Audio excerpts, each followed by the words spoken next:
Welcome to my YouTube channel Gyan Particles Academy. I am Pinky Ghosh, your educator of any competitive exams. Today I am going to discuss Paleolithic age and it is relevant for any competitive exams. So let's start the video. What is history? Simply it is the study of past and it is derived from Greek word historia. It is divided into three parts: prehistory, protohistory and history. What is prehistoric age? Prehistoric age refers to the age when there was no literary sources or scripts and this age had only archaeological sources. Prehistoric age के बारे में हमारे पास कोई written documents क्यों नहीं है?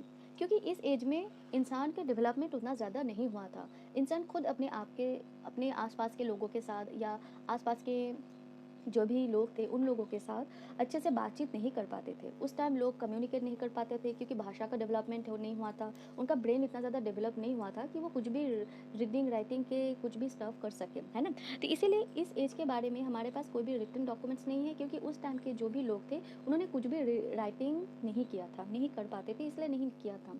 And इस as के बारे में हमारे पास सिर्फ आर्कियोलॉजिकल रिसोर्सेज है और एविडेंसेस है।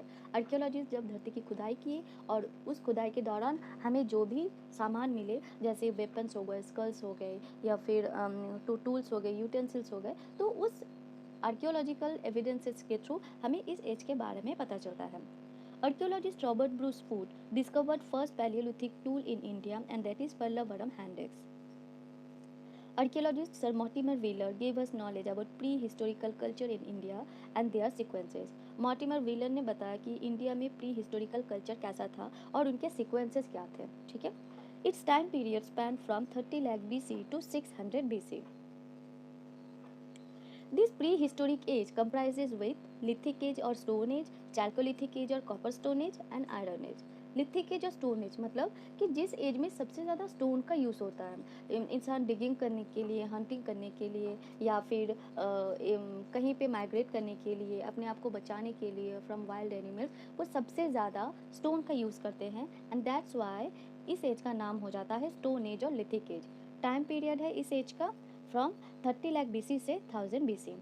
उसके बाद जब इंसान स्टोन को बहुत ज़्यादा यूज़ करता है, स्टोन के साथ इंसान खुदाई विदाई करने लगता है, तो उनको जब वो धरती को एक्सप्लोर करने लगते हैं तो उनको मिलता है कॉपर, या आप बोल सकते हो कि इंसान स्टोन के थ्रू कॉपर को डिस्कवर करता है और कॉपर को हर जगह पे यूज़ करने लगता है with stone and this age become chalcolithic age और कॉपर स्टोन एज।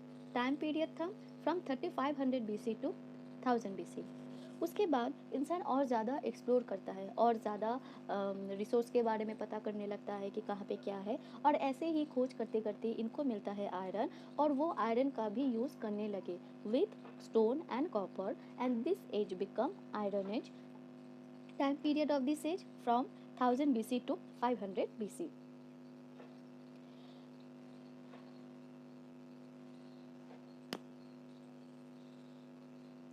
उसके बाद लिथिक एज और स्टोन एज। जैसे कि आप जानते हैं कि सबसे पहला जो एज था वो स्टोन एज था, तो ये स्टोन एज का भी 3 डिवीजन था और ये स्टोन एज तीनों एजेस के थ्रू कंसिस्ट था, जैसे पैलियोलिथिक और ओल्ड स्टोन एज, मेसोलिथिक और late stone age and neolithic और न्यू स्टोन एज। तो ये जो स्टोन एज का 3 डिवीजन था, इनका बेसिस क्या था और इन डिवीजन का फैक्टर्स क्या थे? इनके 4 फैक्टर्स थे। फर्स्ट, एग्जिस्टिंग क्लाइमेटिक कंडीशंस, जैसे पैलियोलिथिक और ओल्ड स्टोन एज में क्लाइमेट बहुत ज़्यादा ठंडा था। उसके बाद धीरे धीरे क्लाइमेटिक कंडीशंस वार्म होने लगा, तो उसके बेसिस पे स्टोन एज को डिवाइड किया गया। उसके बाद types and technology of stone tools के टाइप्स एंड टेक्नोलॉजी क्या थे? जैसे पहले बहुत ज़्यादा बड़े पत्थर को यूज़ किया जाता था, उसके बाद धीरे धीरे मेसोलिथिक एज में और नियोलिथिक एज में स्टोन टूल्स को थोड़ा सा मॉडिफाई किया गया, फाइन स्टोन को यूज़ किया गया टू मेकिंग टूल्स और वेपन्स। उसके बाद subsistence strategy of people, whether they were hunters, gatherers और फूड प्रोड्यूसर्स, मतलब पहले लोग हंटिंग करते थे, उसके बाद लोग गैदरिंग करने लगे और उसके बाद खुद ही फूड प्रोड्यूस करने लगे, तो इसके बेसिस पे भी स्टोन एज को डिवाइड किया गया। और उसके बाद आता है जियोलॉजिकल एजेस। जियोलॉजिकल एजेस मतलब पहले प्लियोस्टोसिन एज आया, उसके बाद थोड़ा सा जो अर्थ का एज था वो चेंज हुआ, तो उसके बेसिस पे भी लिथिक एज और स्टोन एज को डिवाइड किया गया। इन बिटवीन पैलियोलिथिक एज और old stone age, mesolithic age और late stone age and neolithic age और न्यू स्टोन एज, ठीक है। पैलियोलिथिक एज और ओल्ड स्टोन एज, इसका टाइम पीरियड था from 30 lakh BC to 10,000 BC। It is the earliest period of stone age developed in the pleistocene period और the ice as. जब ice as का and वाला time था, मतलब जब आइस एज थोड़ा बहुत ख़त्म होने वाला था, तब से ये पैलियोलिथिक एज और ओल्ड स्टोन एज स्टार्ट होने लगा। क्योंकि बहुत ज़्यादा अगर आइस एज रहेगा या फिर आइस एज के मिडिल में जबकि बहुत ज़्यादा क्लाइमेट की कंडीशन बहुत ज़्यादा हर्श रह सकता है, तो ऐसे में तो ऑब्वियस सी बात है ना कि कोई भी इंसान, एनिमल्स या फिर प्लांट्स का डेवलपमेंट या जन्म नहीं हो सकता है ना। तो जैसे ही प्लियोस्टोसिन एज ख़त्म होने लगा और आइस एज थोड़ा सा ख़त्म होने के टाइम पीरियड में आ गया, तभी से धरती पे जो भी लाइफ सिस्टम है, लाइफ साइकिल है, वो स्टार्ट होने लगा और पैलियोलिथिक एज और ओल्ड स्टोन एज का स्टार्ट होने लगा। The term paleolithic is derived from the Greek word paleo means old and lithic means stone, therefore the term paleolithic denotes old stone age and fire discovered in this age. तो इस Palaeolithic age में और old stone as में ही fire का discover हो गया था। कैसे?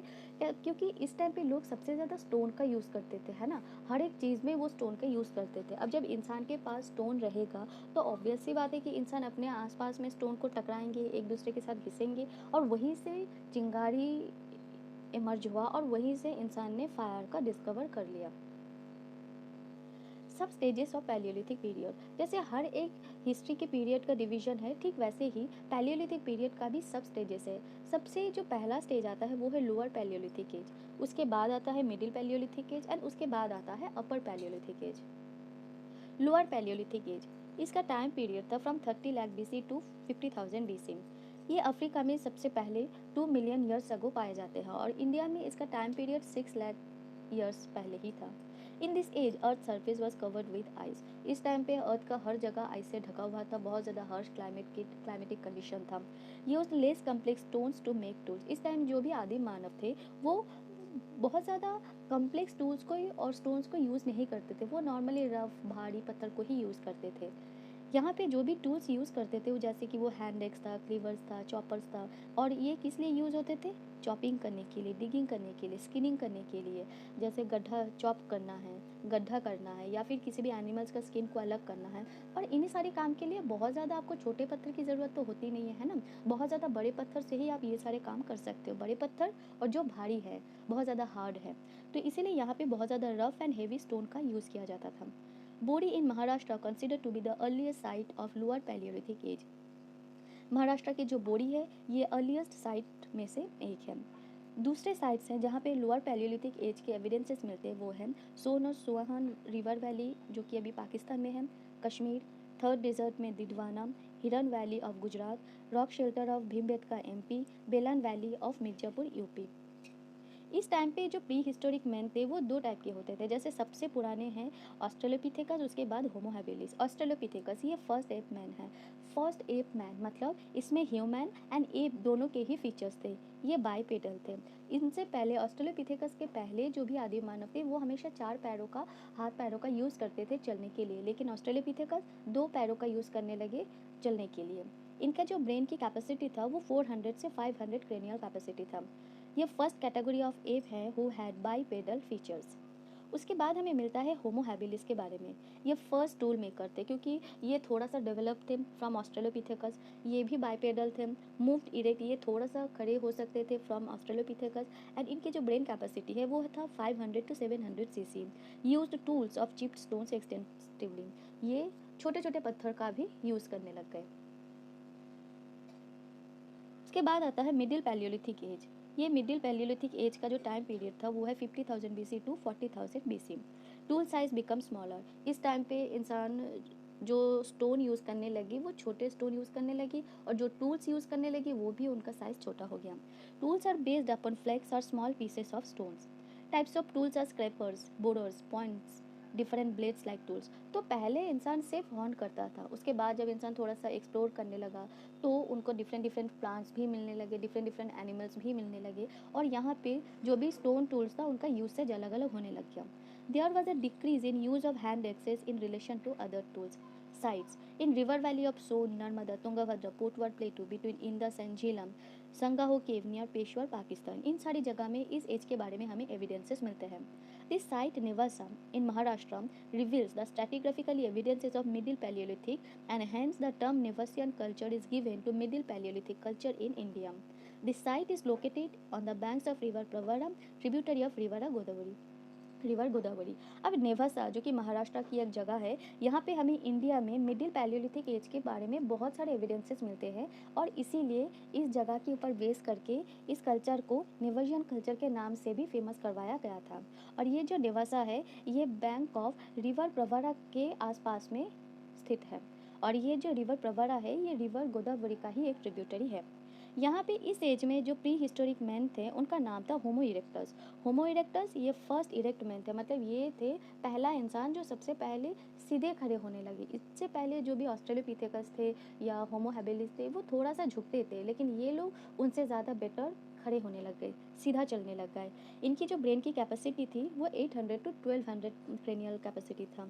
ये बहुत ज़्यादा एलाबोरेट टूल्स यूज़ करने लग गए जो स्टोन और बोन से तैयार होते थे।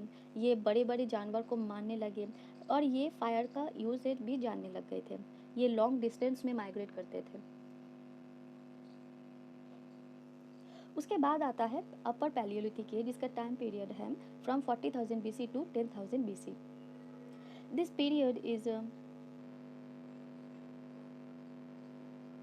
This period is marked by innovations of tools and technology. इस टाइम पे आते आते इंसान बहुत ज़्यादा विकसित हो जाता है, वो और ज़्यादा जानने लगता है। तो इस टाइम पे इंसान बहुत ज़्यादा डेवलप टूल्स एंड टेक्नोलॉजी का यूज़ करने लगता है। It could be related to either changes in hunting method और to a more general shift in the utilisation of resources और रिस्पॉन्स टू एनवायरमेंटल चेंजेस। अब क्या हुआ, एनवायरनमेंट चेंज होने लगा। पहले बहुत ज़्यादा आइस था, बहुत ज़्यादा ठंड क्लाइमेट था, लेकिन अभी क्या होने लगा कि क्लाइमेट थोड़ा सा ह्यूमिड होने लगा, वार्म होने लगा। तो इंसान पहाड़ों से प्लेन एरिया में आने लगा। यहाँ पे इनके चैलेंजेस अलग होने लगे, है ना। तो यहाँ पे इनका जो हंटिंग मेथड था वो चेंज होने लगा, इसीलिए उनका जो स्टोन टूल्स था, डिफरेंट टाइप ऑफ टूल्स था वो अलग होने लगा। यहाँ पे इनके जो हंटिंग प्रोसेसेस थे ये भी चेंज होने लगे। This period is marked by Homo sapiens or men of modern type who have better cognitive capabilities than their ancestors। तो इस टाइम पे हमें होमो सेपियंस के बारे में पता चलता है, जो भी जो मेन ऑफ मॉडर्न टाइप के नाम से भी जाने जाते हैं। इनके जो कॉग्निटिव डेवलपमेंट थे ये बहुत ज़्यादा बेटर था from their ancestors. Another important mark of this period is flint stone. तो इस एज में फ्लिंट स्टोन्स के बारे में भी इंसान खोज करता है, उसके बारे में पता करता है और उसको भी यूज़ करने लगता है। Type of tools are parallel sided blades, burins, bone tools etcetera. Sites कौन से हैं, जैसे Andhra Pradesh, Karnataka, Maharashtra, central MP, southern MP, Chhotanagpur plateau. Some bone tools are found from the cave sites like Kurnool and Muchchatla Chintamani Gavi in Andhra Pradesh. तो इस एज में प्री हिस्टोरिक जो man थे वो होमोसेपियंस थे एंड होमोसेपियंस थे। होमोसेपियंस जिनको नियंदरथल मैन और क्रो मैग्नन मैन भी बोला जाता है। क्यों? क्योंकि नियंदरथल और क्रो मैग्नन जो फ्रांस की एक जगह है, यहाँ पे इनके बहुत सारे एविडेंसेस मिले हैं, तो इसीलिए जगह के नाम के ऊपर बेस करके इनको क्रो मैग्नन मैन और नियंदरथल मैन बोला जाता है। और ये टूल मेकिंग में बहुत ज़्यादा बेस्ट थे इनके एंसेस्टर से। ये ऑर्नामेंट्स बनाते थे बहुत अच्छे अच्छे, जो बोन से बनते होते थे, स्टोन से बने होते थे। उसके बाद इन्होंने एलिफेंट टास्क का भी यूज़ करने लगा स्टोन डिफरेंट डिफरेंट ऑर्नामेंट्स तैयार करने में, डिफरेंट डिफरेंट टूल्स तैयार करने में, है ना। They use spears, bows and arrows. उसके बाद वो लकड़ी से बोज एंड एरोज का भी यूज़ करने लगे, जहाँ पे वो स्टोन का यूज़ करते थे। जो बोज का जो एरोज का स्टार्टिंग जगह होता था, जो एरिया होता था, वहाँ पे वो स्टोन और आयरन का यूज़ करने लग गए। Different different iron Cairo sorry, वहाँ पे वो स्टोन का यूज़ करने लग गए थे, ठीक है।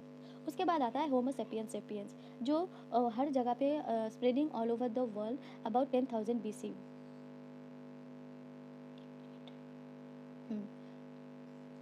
10,000 BC। Their cranial capacity और brain capacity slightly reduced with average of 1450 cranial capacity। तो होमो सेपियंस है, ये हर जगह पे माइग्रेट करने लगे, बहुत ज़्यादा एक्सप्लोर करने लगे धरती को, और इनका जो ब्रेन कैपेसिटी था वो था 1450 क्रेनियल कैपेसिटी, ठीक है।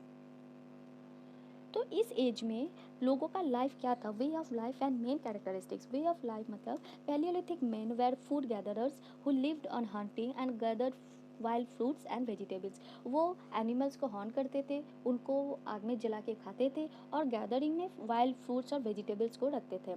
दे had no knowledge of agriculture, house building, pottery और एनी मेटल। इस एज में लोगों को मेटल के बारे में पता नहीं चला था, पॉटरी, हाउस बिल्डिंग, एग्रीकल्चर के बारे में वो कुछ भी नहीं जानते थे, तो इसीलिए वो हॉन्टिंग करते थे और गैदरिंग करते थे, है ना। In later stages they attain the knowledge of fire. इस एज में, अपर पैलियोलिथिक एज में आते आते लोग फायर को डिस्कवर करते थे और फायर को एनिमल्स को जला के पका के खाने में या फिर एनिमल से प्रोटेक्ट करने में अपने आप को यूज़ करने लग गए थे। In upper Palaeolithic age evidences of art appeared in forms of painting.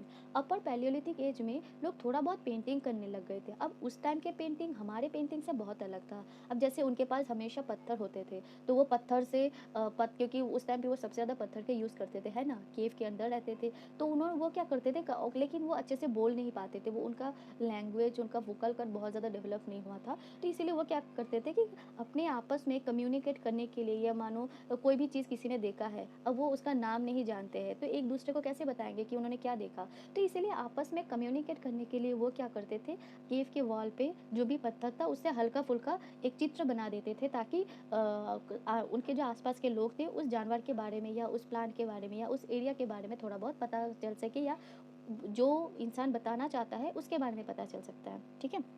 उसके बाद ये लोग क्वार्टजाइट, जो कि एक हार्ड रॉक्स है, इसका इस्तेमाल बहुत ज़्यादा करते थे, and that's why they are also known as quartzite man. In India, Paleolithic men are said to have belonged to the Negrito race and lived in open air, river valleys, caves, rock shelters, etc. India में जो भी Palaeolithic man हैं, ये Negrito race से belong करते हैं, और ये कहाँ रहते थे, ये रहते हैं जैसे डिफरेंट ओपन एयर में, रिवर वैलीज में, केव्स में, रॉक शेल्टर्स में, ठीक है। They subsisted upon ox, bison, nilgai, chinkara, gazelle, black antelope, spotted deer, wild bear, variety of birds, tortoise, fishes, honey, fruits, roots, vegetables, seeds, ये इन सारी चीज़ों के ऊपर बहुत ज़्यादा बेस्ड करते थे। मतलब इन्हीं सारे, जैसे ऑक्स हो गए, बाइसन हो गए, नीलगाय हो गया, चिंकारा हो गया, इन सारी चीज़ों को वो हॉन्टिंग करते थे, और हनी, फ्रूट्स, रूट, सीड्स, इन सारी चीज़ों पे वो डिपेंड करते थे, इनको वो फूड की तरह और एज अ फूड वो यूज़ करते थे।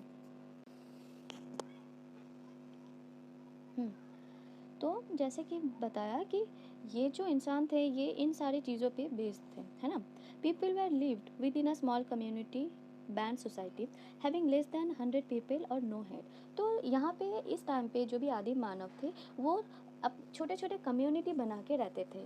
ये जो कम्युनिटी थे यहाँ पे 100 या 100 से कम लोग रहते थे, और ये सारे लोग एक ही किनशिप से बिलोंग करते थे। मतलब हर कोई आपस में रिश्तेदार होते थे, रिश्तेदार मतलब एक ही सेम किनशिप ग्रुप का होता था, और ये इकट्ठे रहते थे, है ना। जैसे आज के डेट पे लोग हमेशा अकेले रहना पसंद करते हैं, लेकिन पहले हमारे पूर्वज जो थे, आदिम मानव थे, तो ये सब इकट्ठे रहना पसंद करते थे, और इसीलिए ये हमेशा यूनिटी में रहते थे, इसीलिए ये अपने आप को सर्वाइव कर पाए फ्रॉम वाइल्ड एनिमल्स और फ्रॉम हार्श क्लाइमेटिक कंडीशंस। इकट्ठे रहते हैं तो फिर इंसान के पास ताकत बहुत ज़्यादा, इंसान की ताकत बढ़ जाता है ना, तो इंसान अपने आप को सेफली रख सकते हैं अपने आप को। तो ये बैंड सोसाइटी में रहते थे, जिनको बैंड सोसाइटी बोलते थे, और इन सोसाइटी में कोई भी हेड नहीं होता था, क्योंकि यहाँ पे लोग बहुत ज़्यादा डेवलप तो थे नहीं। यहाँ पे सिर्फ इनका काम होता था हंटिंग करना, खाना बनाना, मतलब जो भी आप हंट कर रहे हो उसको घर पे लेके आओ, या फिर उसको जहाँ पे रहते हो वहाँ पे लेके आया, थोड़ा बहुत आग में जलाया, पकाया, खाया, सो गया, बाकी और तो कुछ था नहीं। तो इसीलिए यहाँ पे इन सोसाइटीज़ में कोई भी हेड नहीं था, है ना, कोई भी सोसाइटल हेड नहीं था, या फिर कोई भी कम्युनिटी हेड नहीं था। यहाँ पे इंसान बस थोड़ा बहुत सर्वाइव ही तो कर रहा था, तो इसीलिए यहाँ पे हेड की ज़रूरत क्या है ना। People of this age were related to each other through kinship. Men were use to hunt and women use to gather food. अब जैसे ये लोग जब इकट्ठे रहते थे तो यहाँ पे जो भी आदमी लोग होते थे वो हमेशा हंटिंग करते थे, वो शिकार पे जाते थे, और जो औरत होते थे वो खाना को हमेशा सेफली जमा करने का काम या फिर जमा करते थे। गैदरिंग का काम जो था ये वुमेन का था। The skull of Ramapithecus, Sivapithecus, Krishnapithecus have been found from the Potwar Plateau in Pakistan, Pakistan in Punjab and in Shivalik hills in India। ये जो रामापिथेकस है, शिवापिथेकस है, कृष्णपिथेकस है, ये भी आदिम मानव का ही नेम्स हैं, और ये इंडिया में पाए जाने वाले आदिम मानव है ना, जो इन सारी जगह में पाए जाते हैं। तो यहाँ पे आप कुछ फ़ोटोज़ देख सकते हो, जैसे ये इनका प्रिमिटिव सोसाइटी है, यहाँ पे ये कैसे रहते हैं। जैसे ये पेड़ के छाल पहने हुए हैं, बहुत ज़्यादा कपड़े नहीं हैं किसी के पास, और ये केव में रहते हैं। यहाँ पे कोई बंदा थोड़ा सा पत्थर से कुछ ड्रॉ कर रहा है, और ये ऐसे ही रहते थे अनसिविलाइज्ड तरीके से। यहाँ पे आप कुछ देख सकते हो पैलियोलिथिक पेंटिंग के बारे में, जैसे किसी ने रॉक पे रॉक शेल्टर पे और केव वॉल पे कुछ भी ऐसे जो भी देखा पत्थर से थोड़ा थोड़ा बना दिया और ये हो गया एक पेंटिंग, है ना। यहाँ पे आप देख सकते हो डिफरेंट डिफरेंट स्टोन टूल्स उस टाइम पे जो भी यूज़ होते थे, जैसे hand axes, scrapers, choppers, grinders, hammer, arrow heads, flakes, burins. तो ये जैसे कहीं कहीं जगह पे पत्थर की जो साइजेस है ये छोटे हैं, किसी किसी जगह पे पत्थर की जो साइज़ है ये बड़े हैं। तो ये बड़े जैसे डिगिंग करने के लिए, चॉपिंग करने के लिए यूज़ होते थे। कहीं कहीं पे शार्पली उनको तैयार किया गया है, कहीं कहीं पे वो शार्प नहीं है इतना। यहाँ पे आप देख सकते हो जैसे सबसे पहले ऑस्ट्रेलोपिथेकस था, फिर होमो हेबिलिस थे, फिर homo erectus, homo sapiens and homo sapiens sapiens. तो जैसे ही इंसान पीछे से आगे की तरफ जाता है उनका जो ब्रेन का डेवलपमेंट है वो बढ़ने लगता है। सबसे पहले ऑस्ट्रेलोपिथेकस के पास ब्रेन का जो कैपेसिटी था वो छोटा था, मतलब 400 से 500 के आसपास में था। उसके बाद वो धीरे धीरे बढ़ने लगा और एंड तक 1450 सीसी तक पहुंच गया था। यहाँ पे आप देख सकते हो कि जैसे ही इंसान फ्रॉम ऑस्ट्रेलोपिथेकस से आगे की तरफ जाता है तो वो पहले झुक के चलता था, लेकिन उसके बाद फिर वो सीधे खड़ा होने लगा और खड़ा होकर चलने लगा। जैसे पहले यहाँ पे जब ऑस्ट्रेलोपिथेकस में दो पैरों में चलता तो है लेकिन झुक के चल रहा है, यहाँ पे वो थोड़ा बहुत खड़ा सीधे खड़ा हो रहा है। उसके बाद यहाँ पे थोड़ा सा और सीधे खड़ा हो रहा है और यहाँ पे एंड तक आते आते होमोसेपियंस सेपियंस आते आते वो एकदम सीधे खड़ा हो जाता है और मॉडर्न मैन की तरह वो चलने लगता है ना। तो बस आज यहीं तक का था।